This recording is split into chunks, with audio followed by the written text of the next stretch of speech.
Section 1. Good morning, North College Library. How can I help you? I was wondering if it was possible to join the library. Are you a student at North College? No, I'm not, but someone told me it was possible to join even if I wasn't. That's right, it is. Are you over 18? That's our minimum joining age. Yes, I am. That's no problem then. Could you tell me what I have to do to join? Well, you'll need to come into the library and fill out some forms. You'll also need to bring 2 passport photos with you. We also need 2 documents for ID, so a driving license would be fine. I've got that. And what else? A credit card? No, it needs to have your address on it. Shall I bring a bank statement? Would that do? That'll be fine. Good. Does it cost anything to join? Well, it's free for students here, but otherwise it's £125 per year, or £25 if you've got a current student card from another college.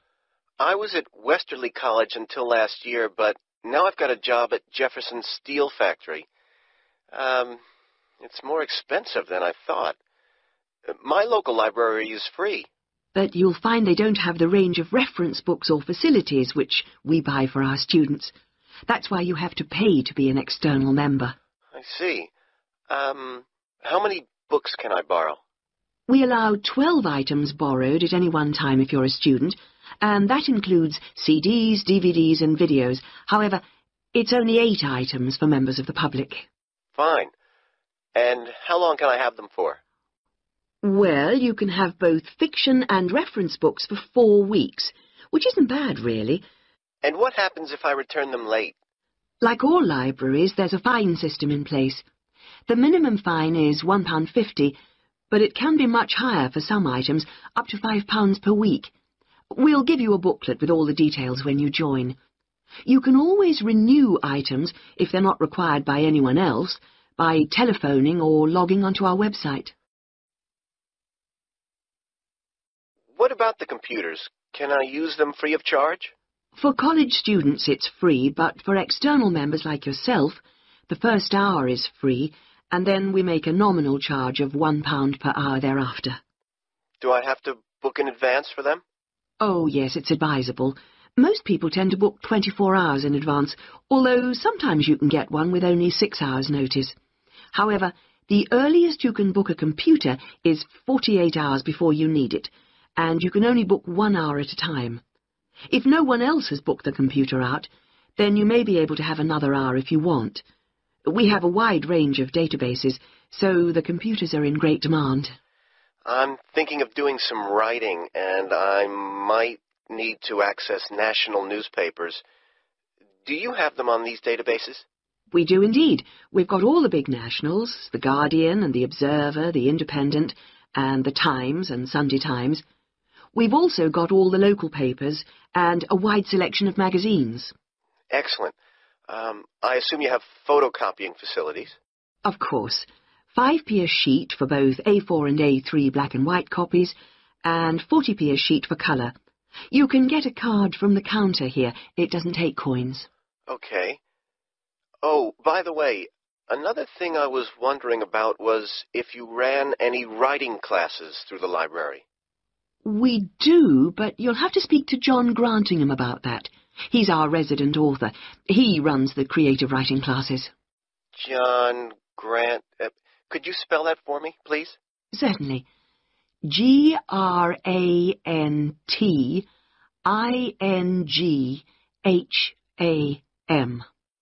Are the classes here at the library? Yes, he's here on Thursday evenings. Oh, no, sorry, Friday. He's just changed it. You can contact him by emailing the library. Okay. Right. Well, that's about all I need to know. Thank you. I'll be along later this week to join. Thanks. Bye. Section 2. My name's Dan Pearman, and I'd like to talk about the work of Pedal Power, a small charity based mainly in the UK. I'll be giving our contact details at the end, if anyone would like to find out more about how to support us. But first, how the charity began. I got the idea of exporting bicycles to developing countries while I was in Ecuador. I went there in 1993, just after graduating from university. After 3 years of studying, I wanted adventure. I loved travelling, so I decided to join a voluntary organisation and was sent to Ecuador to carry out land surveys. The project came to an end after 5 years, and when I returned to the UK in 1998, I started planning Pedal Power. Where I lived in Ecuador was a very rural area. My neighbour had the only bicycle in the village, whereas everyone else walked everywhere. My neighbour's business was unusually successful, and for years I couldn't understand why. Then I realised having a bike meant he could get where he wanted to go without much trouble. Other local carpenters could only accept jobs in a 3-kilometre radius, so no matter how skilled they were, they could never do as many jobs as my neighbour. At Pedal Power, we collect second-hand bikes in the UK and send them to some of the poorest regions in the world. When we distribute bikes overseas, we don't give them away for free. We'd like to, but long-term that doesn't really help the local economy. The demand for bikes is enormous, which makes them very expensive locally. So we sell them for 5% of the normal price. But in order to continue operating, we need to have a constant supply of bikes which we send out every 6 months. One example of a town that's received bicycles from Pedal Power is Reup. It was the first place I sent a full container of bicycles to. Most people there now own a bicycle. The local economy has developed so much you wouldn't recognize it as the same place. In fact, there are more bikes than on the streets of Amsterdam, if you've ever been there. But Pedal Power still needs your help. You may have read about some of our recent problems in the British media. In August 2000, we simply ran out of money. We had containers of bikes ready to send, but no money to pay the bills. It was a terrible situation. We managed to ensure the bikes went out on time, but the other problems carried on for several months. Fortunately, in October 2001, we won an Enterprise Award, which helped us enormously. We invested 15 of the £75,000 prize money to help secure our future. Winning the award helped raise our profile, and the money enabled us to pay all our shipping costs, which represent our greatest expense. Pedal Power changes lives. When someone gets a bicycle from us, they see a 14% increase in their income. We're currently looking to invest in computers so that our office staff can do an even better job. Because of our work, people in a number of countries now have a better standard of living. So far, we've provided 46,000 people with bikes. But we'd like to send more, at least 50,000 by the end of the year. Now, there are many ways in which you can support the work of Pedal Power, not just by taking a bike to a collection in your area.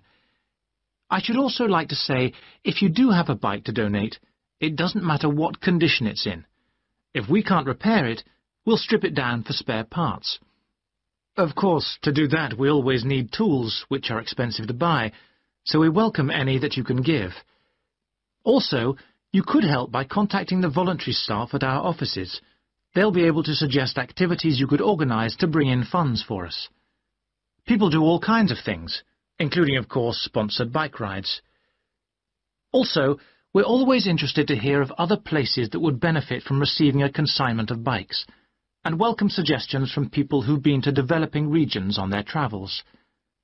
We hope that by talking on radio programmes like this, we will be able to raise public awareness, which will lead to government organisations also giving us regular financial support, something that we really need.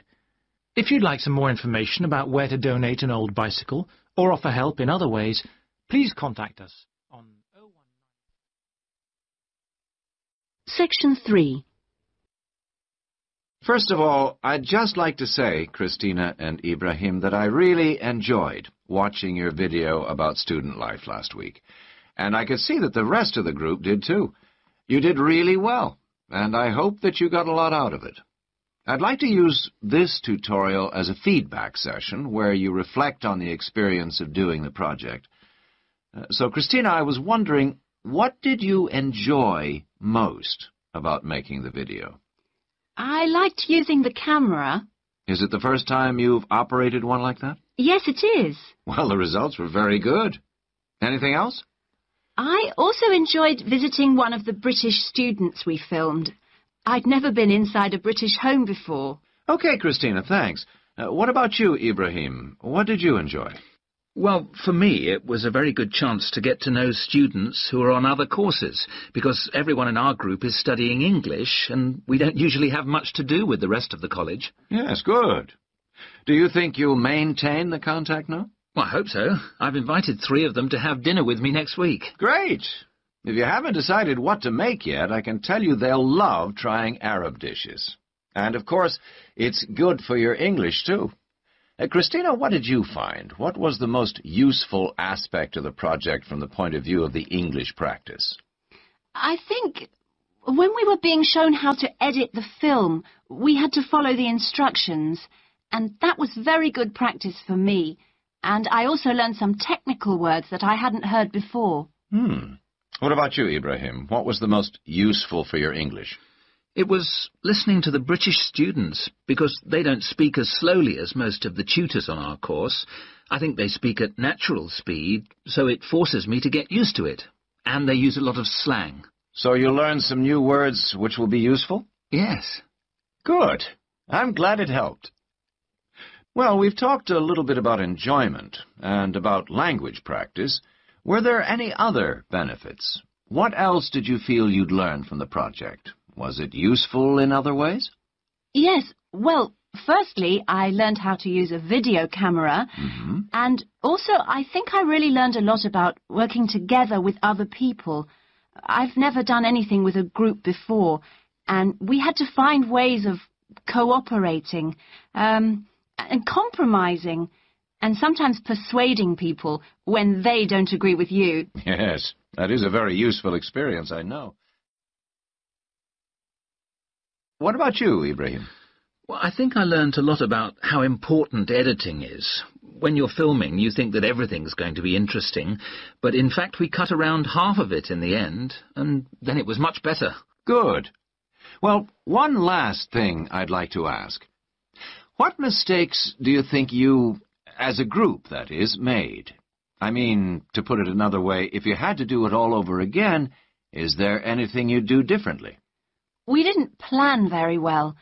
For example, we didn't decide on dates when we'd complete each separate step of the project, and we should have agreed about that in the beginning, because we were always late with everything. Right. Anything else? I think we should have tried to experiment more with the camera. I mean, with angles and the focus and that kind of thing. So you should have been more ambitious. Do you agree, Ibrahim? Not really. In fact, I think we were too ambitious. We were inexperienced, and we didn't have a lot of time, and we tried to do too much, to make a long film. Next time I would make a shorter one and try to get the quality better. Well, that's very interesting. Next semester we will be doing another video project, with a different content, of course, but you'll have an opportunity to put into practice what you've learned this time. Do you have any ideas about a different... Section 4. Tonight I'm going to talk to you about that remarkable continent, Antarctica. Remote, hostile, and at present uninhabited on a permanent basis. For early explorers, it was the ultimate survival contest. For researchers like me, it remains a place of great intellectual challenge, while for the modern tourist, it's simply a wilderness of great beauty. First, some facts and figures. Antarctica is a place of extremes, the highest, coldest, and windiest continent, and over 58 times the size of the UK. The ice cap contains almost 70% of the world's fresh water and 90% of its ice. But with very low snowfall, most of the continent technically falls unbelievably into the category of desert. Huge icebergs break off the continent each year, while in winter, half the surrounding ocean freezes over, which means its size almost doubles. Research and exploration has been going on in Antarctica for more than 200 years, and has involved scientists from many different countries who work together on research stations. Here, science and technical support have been integrated in a very cost-effective way. Our Antarctic research program has several summers-only stations and 2 all-year-round ones. I was based on one of the all-year-round ones. The research stations are really self-contained communities of about 20 people.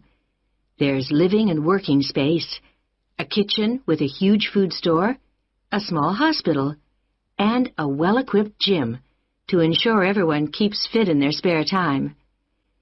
The station generates its own electricity and communicates with the outside world using a satellite link. Our station, 01, had some special features. It wasn't built on land, but on an ice shelf, hundreds of meters thick. Supplies were brought to us on large sledges from a ship 15 kilometers away at the ice edge.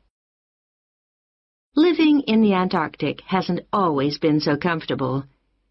Snow buildups caused enormous problems for 4 previous stations on the same site, which were buried and finally crushed by the weight.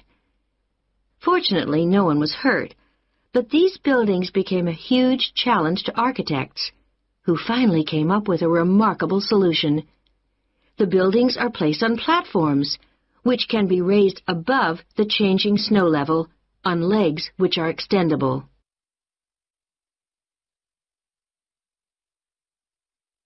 Food is one of the most important aspects of survival in a polar climate. People living there need to obtain a lot more energy from their food, both to keep warm and to undertake heavy physical work.